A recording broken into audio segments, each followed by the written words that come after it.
So one of the main ideas behind Dijkstra's is that it's just a weighted version of breadth first search. Quick 2-minute refresher on breadth first search. We pick a starting node. Let's pick S for this example.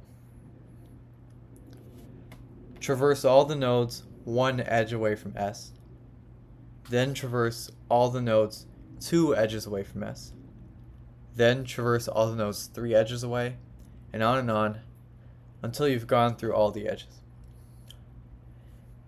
And as you discover a node for the first time, record how deep you had to go to find it. So let's run it through real quick. 1 edge deep. Alright, we discovered 2 new nodes. Let's record it with the color orange. 2 edges deep. Alright, looks like we discovered 2 new nodes. Let's record them. And 3 edges deep. Looks like we found our last node here.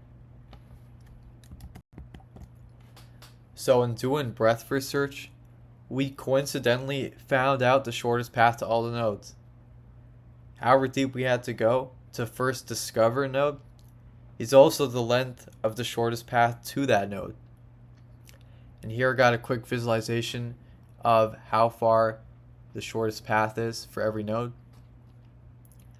I only included the edges that have discovered a new node when we're doing the breadth first search.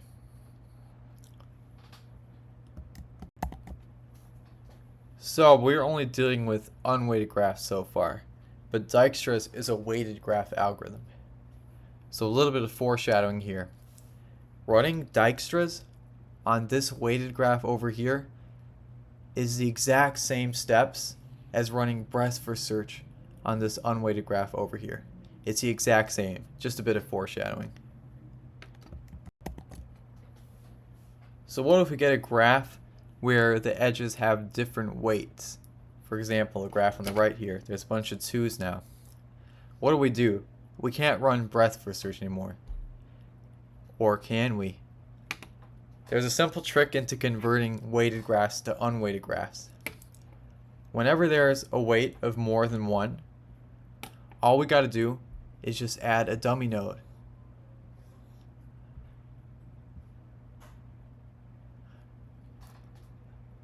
So I can tell you running breadth first search on this graph is going to be extremely similar to running Dijkstra's on this weighted graph over here.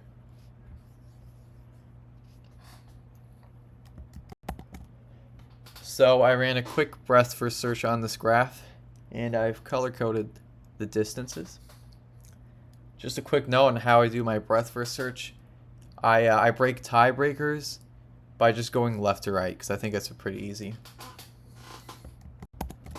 Alright, so now I have reorganized the previous graph into this more hierarchical form. Now notice it's the exact same graph. I just moved and shifted the nodes and edges, but I haven't actually changed the meaning of the graph. It's the exact same. And I hope this makes it more clear how you can see breadth first search does find the shortest distances to every single node, including the dummy nodes. But the dummy nodes are just dummy nodes. They're not actually nodes in our graph. They're kind of training wheels. So let's actually get rid of those.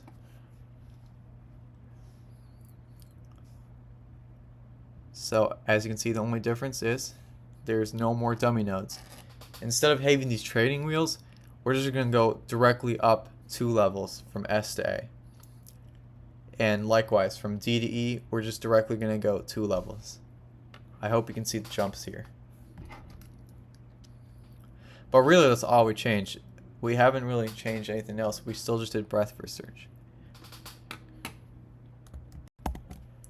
Alright, so now that we got rid of the dummy nodes, let's add the weights back so it more resembles our initial problem. Remember, our initial problem was on a weighted graph. So I hope you realize that nothing changed other than the way that you think about the problem. And to speed things up, I want you to follow the breadth first search methodology, and I want you to build from bottom up. Before we start looking at edges 4 away or 3 away, we have to start looking at edges 1 away, and then 2 away, and then we can do 3 away, and then we can do 4 away. But now, in this case, when we have 2 edges, alright? Now, this looks like 1 edge, but I want you to think of the dummy nodes. Treat it as 2 edges. Before we want to look at nodes 2 away, we have to look at nodes 1 away.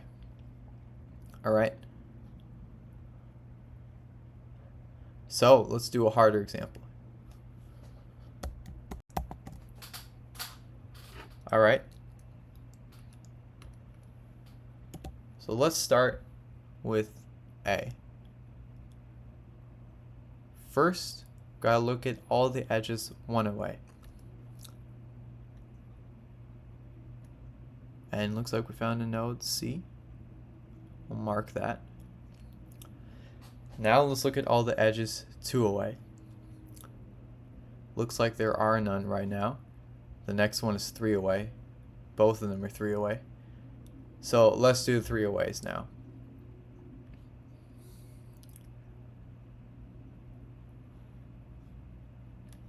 Actually, I'm going to do a different color, because I want you to think about the total distance. Yellow represents distance 2, but this is really a distance 3 away. I want you to think of it as jumping straight up to the level 3.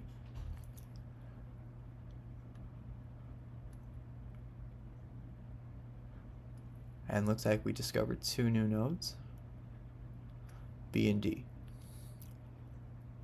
So now let's do the ones 4 away.